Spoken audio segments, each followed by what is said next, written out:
Hello everyone, Radhe Radhe. Welcome to life of Aryan.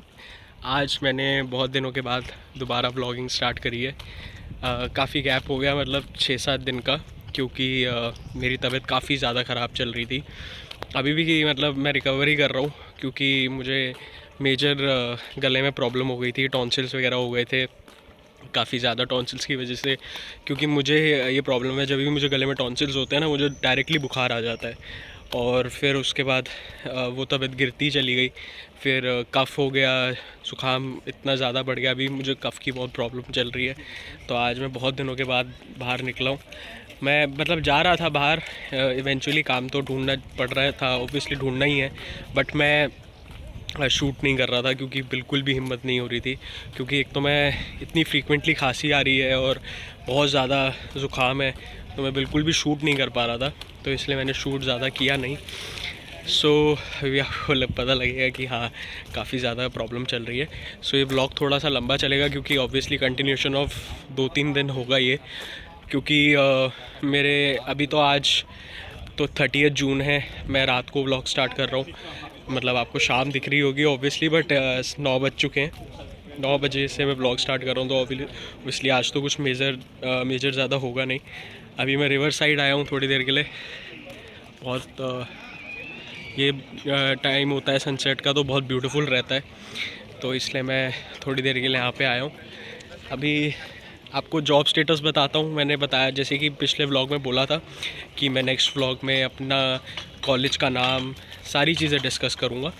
तो मैं भी आपसे वो सारी चीज़ें डिस्कस करता हूँ। तो जैसे मैंने बोला था कि मैं अपने कॉलेज का नाम वगैरह बताऊँगा, और क्या प्रोसीजर रहा मेरा आने में, मैं वो भी डिस्कस करूँगा। वैसे मैंने लास्ट व्लॉग में काफ़ी कुछ ब्रीफ आउट कर दिया था कि मतलब क्या क्या स्टेप्स हैं, और मैंने क्या क्या स्टेप्स लिए, मतलब मैं कैसे जर्मनी पहुँचा हूँ। पहली बात, मेरा जो कॉलेज है वो है BSBI, Berlin school of business and innovation. मैं BSBI में मास्टर्स कर रहा हूँ सप्लाई चेन मैनेजमेंट में। Supply chain management and global logistics मेरा कोर्स है। मेरा 1.5 साल का मास्टर्स है, 1.5 1.6 के आसपास जाएगा वो। तो उसके बाद मैं अपने ही डोमेन में जॉब के लिए आई प्रेफर कि अपने ही डोमेन में मिले, क्योंकि supply chain management is something, क्योंकि मैंने मेरा पहले भी जो एक्सपीरियंस रह चुका है पास्ट में जॉब का, वो मैंने सेल्स में ही जॉब करी है। मेरे लिए मैं यही प्रेफर करूँगा कि जब मैं स्टार्ट करूँ जॉब, इसके बाद कोर्स फिनिश होने के बाद, तो मैं अपने डोमेन में ही करूँ। एंड सेकेंडली, मेरा क्या प्रोसीजर रहा, मैंने सबसे पहले आइल्स दिया। मैंने आइल्स का एग्ज़ाम क्लियर किया, और लकीली मेरे अटेम्प्ट में ही, फर्स्ट अटेम्प्ट में ही ठीक ठाक बैंड्स आ गए थे। बट ड्यू टू विच मेरा एक जो वो था, क्या कहते हैं, उसमें 4 वो होते हैं, listening, writing, speaking, reading. Somehow I lost a band in reading. मेरा रीडिंग थोड़ा वीक रह गया, तो उसकी वजह से मेरी फाइलिंग कमज़ोर हो गई थी पहली बारी में। तो फिर मैंने सेकंड अटैम्प्ट में दोबारा आइल्स दिया। मैंने आइल्स कंप्लीट किया, उसके बाद प्रोसीजर स्टार्ट किया। जो मेरे केस में सबसे लॉन्गेस्ट टाइम रहा, वो रहा वीज़ा का।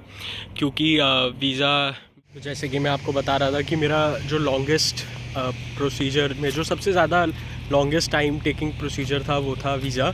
क्योंकि वीज़ा में टाइम बहुत लग रहा था। बीच में कुछ सिचुएशंस ऐसी हो गई, फिर एक टाइम पे जब इंडिया पाकिस्तान का जो वो स्टार्ट हो गया था, वॉर लाइक सिचुएशन स्टार्ट हो गई थी, फिर उसकी वजह से काफ़ी चीज़ें होल्ड पे हो गई।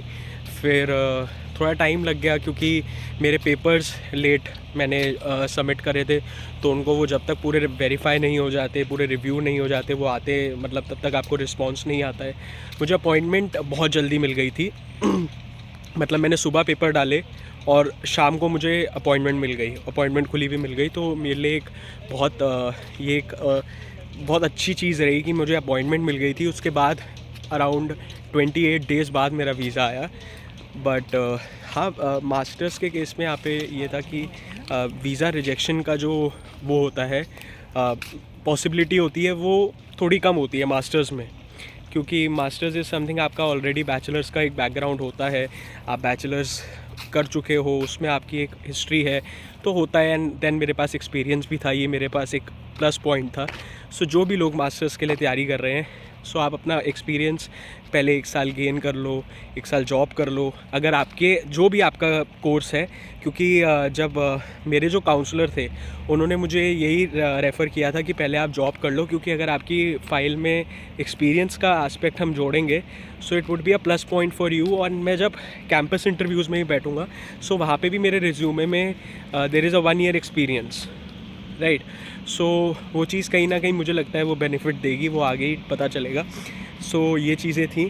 एंड आपकी फ़ाइलिंग जितनी स्ट्रॉन्ग होगी उतने % चांसेस हैं कि आपको वीज़ा भी उतनी जल्दी मिलेगा। और सो अभी तो इवेंचुअली मेरे पास जॉब है नहीं, सो अभी भी मैं जॉब सर्च चल ही रहा है। तो कल भी मैं जैसी थोड़ी सी हालत ठीक लगी मुझे तो मैं निकल गया था काफ़ी देर के लिए।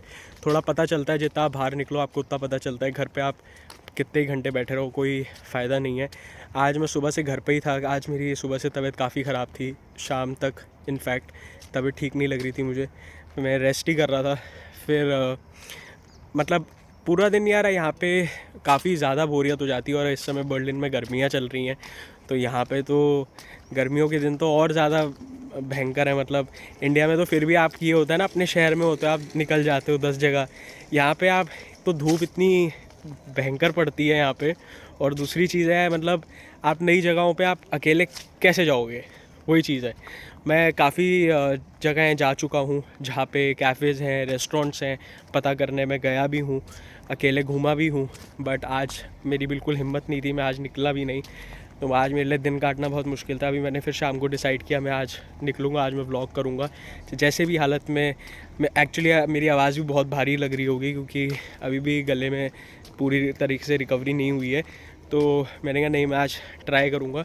इवेंचुअली मुझे ये भी एक हैबिट बनानी है, क्योंकि मैंने जब व्लॉगिंग स्टार्ट करी थी, इवन मेरे 2-3 फ्रेंड्स हैं वो पूछते हैं भाई तेरा व्लॉग नहीं आया, क्या बात है ना। तो जब मैंने शुरू करा है किसी चीज़ को तो मैं उसको पूरी अच्छे तरीके से निभाऊंगा भी और काम भी करूँगा उस चीज़ पे। इवेंचुअली मुझे काम भी करना है और ये सारी चीज़ें मैनेज करनी है।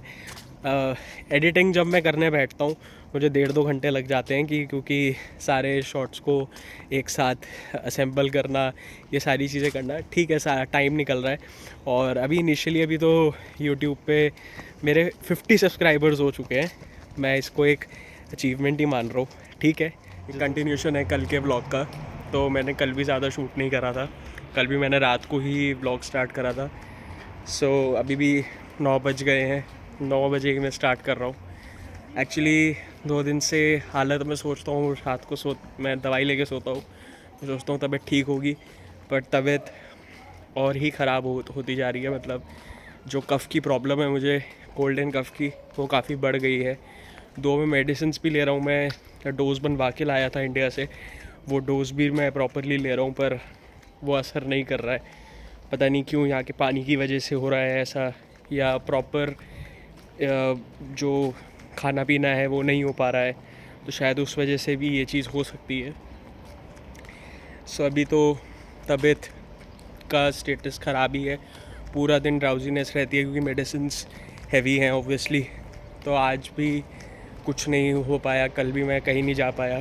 तो अब कल मेरी क्लास है, सो होपफुली कल का दिन थोड़ा सा प्रोडक्टिव रहेगा, थोड़ा बाहर निकलूँगा, क्लास वगैरह अटेंड करूँगा, काम का थोड़ा बहुत पता चलेगा। सो अभी तक तो यही स्टेटस है। सो एक हफ़्ते से जो हम सुनते आ रहे हैं मुझे वो चीज़ रियलाइज़ हो रही है, होम सिकनेस, मतलब काफ़ी ज़्यादा, क्योंकि कहीं ना कहीं उसका रीज़न है कि मेरी तबीयत भी ठीक नहीं रह रही है। घर की याद आती है ओबियसली, जब आपको केयर की ज़रूरत होती है, आपको खुद उठना पड़ रहा है और सारी चीज़ें करनी पड़ रही है, खुद ही मैनेज करना है, आपको कपड़े भी धोने हैं, आपको सारा खाने की प्रिपरेशन भी करनी है क्योंकि आपके पास कोई है नहीं वो चीज़ें करने के लिए। सो एक तो वो चीज़ है, और दूसरा मैं पहले गुड़गांव रह चुका हूँ 1 साल जॉब के लिए, मुझे कभी वहाँ होम सिकनेस नहीं हुई क्योंकि ऑब्वियसली कहीं ना कहीं उसका एक बहुत बड़ा रीज़न ये था कि मैं अपनी कंट्री में था और गुड़गांव और देहरादून में ज़्यादा टाइम नहीं लगता है ट्रैवल करने के लिए, तो एक वो भी बहुत बड़ा रीज़न था। सो अभी आजकल तो मुझे वो चीज़ फील काफ़ी ज़्यादा हो रही है, मतलब मुझे आई कैन रियलाइज़ कि हाँ मैं होम सिक हो गया हूँ, कि हाँ मुझे लगता है। और होम सिकनेस एक ऐसी चीज़ है ना कि आप इसे, ये टाइम के साथ ही जाती है कि आप बिज़ी हो गए, आप अपने काम में लग गए, क्योंकि आप खाली होते हो तो आपको बहुत ज़्यादा फील होता है, आपके हाथ में नहीं है उसको ज़्यादा मैनेज करना, है ना। आप भुला नहीं सकते हो, आपको अपने घर वालों की याद आ रही है, आप उनको आप याद करोगे तो और ज़्यादा लगेगा, आप भुलाने की कोशिश करोगे तो वो चीज़ ज़्यादा हिट करेगी, राइट। वो हमारे हाथ में है नहीं। तो वो चीज़ मुझे कुछ लास्ट एक हफ़्ते से वो चीज़ रियलाइज़ भी हो रही है। So I share it with my YouTube family कि हाँ ये चीज़ है। अब होपफुली आगे चीज़ें ठीक रहें, क्योंकि यार एक महीना तो सब कुछ मैंने मैनेज करने में ही, मतलब समझने में ही लग गया। अभी भी मेरी डॉक्यूमेंटेशन अभी तक चल रही है, क्योंकि ऑब्वियसली इंश्योरेंसेस होते हैं, फिर आपके बैंक अकाउंट होता है, बहुत सारी चीज़ें होती हैं। वंस यू लैंड आपको बहुत सारी चीज़ें पता चलती हैं, तो वो चीज़ें हैं। हेलो एवरीबडी, सो आज है कॉलेज डे। आज कॉलेज में जा रहा हूँ और अभी मैं घर से ही निकला हूँ। तबीयत का अपडेट है कि पहले से मच बेटर है, ठीक है, थोड़ा आराम भी है, मेडिसिन्स थोड़ा काम कर गई हैं। सो अभी बर्लिन में ठीक है। आजकल बहुत ज़्यादा गर्मी पड़ रही है, बहुत ज़्यादा, बाहर निकला ही नहीं जा रहा है। अभी भी अराउंड 2:30-3 बज रहे हैं, मेरी 4 बजे से क्लास है, तो अभी मैं जस्ट निकला ही हूँ कि थोड़ा आराम से पहुँचूँगा यार। फिर एकदम एंड टाइम पे निकलो तो थोड़ा दूर भी है कॉलेज, क्योंकि 40-45 मिनट्स लग जाते हैं कॉलेज पहुँचने में। सो अभी मैं निकल तो गया हूँ। सो कॉलेज पहुँचूँगा, लेक्चर अटेंड करूँगा, घर आके दोबारा वही दिनचर्या जीनी है। हमारी ज़िंदगी में ऐसे ज़्यादा कुछ है नहीं अभी। काम ढूंढ रहे हैं, काम मिल नहीं रहा है, खाना बनाओ, खाना खाओ, सो जाओ, इंतज़ार करो काम का, फिर कहीं लीड मिले वहाँ जाओ, निश्त सुन के आ जाओ, निश्त मतलब नो। सो अभी यही है, वेट कर रहा हूँ मैं। होपफुली मैनिफेस्ट कर रहा हूँ कि जल्द से जल्द काम मिल जाएगा और फिर काम करना शुरू कर देंगे। सो मैं मिलता हूँ आपसे मे बी कॉलेज में या कॉलेज के बाद। बर्लिन में बहुत गर्मी पड़ रही है, मतलब 3-4 दिन से, मतलब पूरा समर का फील आ रहा है। दिन में समझ में आता है, मैं दिन में 2 बजे शूट कर रहा था तो ऑब्वियसली सूरज होगा ही होगा, पर रात को 8:30 बजे यार ऐसा सूरज कहाँ होता है यार। और जितना ब्राइट वो 2 बजे था उतना ही वो इस समय है। पसीने उस समय भी आ रहे थे, इस समय भी आ रहे हैं। मैंने तो सुना था बर्लिन में बहुत मॉडरेट मौसम होता है, ठंडा मौसम होता है, यहाँ का सूरज तो इंडिया से ज़्यादा चुभता है। तो ये क्या है, मतलब यहाँ तो और मुश्किल हो गई है। मैं तो गर्मी से बचने के लिए भी मैंने सोचा था कि Berlin is a better escape, ये तो उससे भी भयंकर निकला। यहाँ पे तो और ही ज़्यादा धूप जाती ही नहीं है। अभी 10 बजे तक ही ऐसा ही मौसम रहने वाला है, और पंखा है नहीं, सीलिंग फ़ैन्स लगे हुए नहीं हैं, सीलिंग फ़ैन्स होते नहीं हैं, और वो वाला पंखा लेने जाओ तो 2,500-3 हज़ार रुपये का पंखा है। तो यार एक न्यू स्टूडेंट बर्लिन में कैसे इन्वेस्टमेंट करे कि 25 यूरो का पंखा और 2 हफ्ते बाद ठंड आ जाएगी। तो बात तो 2 हफ्ते की है, पर यार it's really difficult to pass these days. So थोड़ा मुश्किल हो रहा है यहाँ पे बर्लिन में। इस चीज़ का कोई समाधान निकालना पड़ेगा, पंखा लेना ही पड़ेगा, इन्वेस्टमेंट करनी पड़ेगी। हेलो एवरीबडी, सो ये 4th पार्ट है मेरे ख्याल से व्लॉग का। सो ये सबसे लॉन्गेस्ट व्लॉग होगा, क्योंकि 3 दिन से व्लॉग चलता जा रहा है। सो मैं क्योंकि बहुत पार्ट्स में शॉर्ट कर रहा हूँ, मुझे टाइम नहीं मिल रहा है, कुछ तबीयत ठीक नहीं रह रही है। सो आज मे बी लास्ट पार्ट होगा। तो मैं अभी जा रहा हूँ बार्बर पे, नाई पे, यहाँ पे, क्योंकि दूर है थोड़ा। हेयर कट वगैरह लेके आऊँगा। जब से मैं इंडिया से आया हूँ ऑलमोस्ट 6-7 महीना हो गया है। हेयर कट उससे बहुत पहले लिया था मैंने।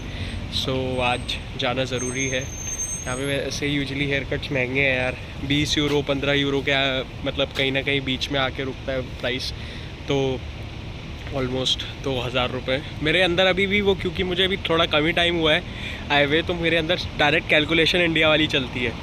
सो मैं अगर पापा को भी कोई चीज़ बताता हूँ कि पापा यहाँ पे ये चीज़ इतनी महंगी है, तो पापा पहले डायरेक्टली कैलकुलेट करते हैं। अभी 101 के आसपास यूरो पहुँच गया था। सो पापा उस हिसाब से कैलकुलेट करते हैं। सो मेरा भी अभी वही कैलकुलेशन ही चल रहा है। तो ठीक है, कोई नहीं, आज हेयर कट लेना भी ज़रूरी है। बियर्ड तो मैं जैसे तैसे मैनेज कर ही लेता हूँ। दो मैं इंडिया में होता था तो मेरे जानने वाले थे बार्बर, वहाँ पे भैया थे, तो मैं उनके पास चला जाता था। तो एक हफ्ते में या 8-10 दिन में एक बार बियर्ड सेट करवाने। बट यहाँ तो पॉसिबल है ही नहीं, यहाँ पे बहुत महंगा है वो चीज़। तो अभी मैं जा रहा हूँ, अभी देखता हूँ अगर क्या प्राइस होता है। सो मैं लास्ट शॉट वही होगा कि जब मैं वहाँ हो जाएगा, कंप्लीट हो जाएगी हेयर कट, उसके बाद फिर मैं मिलता हूँ लास्ट पार्ट में। मैं अभी भी जस्ट बार्बर की शॉप से निकला हूँ। मैंने उसे बियर्ड के लिए नहीं बोला था, उसने बियर्ड भी कर दी और बिल्कुल ही अलग सा लुक कर दिया। मतलब एक शॉट के बाद दूसरे शॉट में बिल्कुल ही अलग लुक कर दिया उसने। वैक्स वैक्स सब लगा दिए सर पे। तो इंडिया में 100 रुपये में बाल कटवाने से लेके यूरोप में 2500 रुपये के बाल कटने तक ये बड़ा भयंकर सफ़र है। 25 यूरो के आसपास मैंने पे करे हैं उसको। बहुत अलग लग रहा है यहाँ पे। मतलब बहुत जल्दी जल्दी काट देते हैं यार बाल, बहुत टाइम। हमारे यहाँ तो पूरे जो हमारे बार्बर होते हैं वो बिल्कुल टाइम लेके वहाँ पे कटिंग करते हैं, यहाँ पे इतना टाइम नहीं लगाते।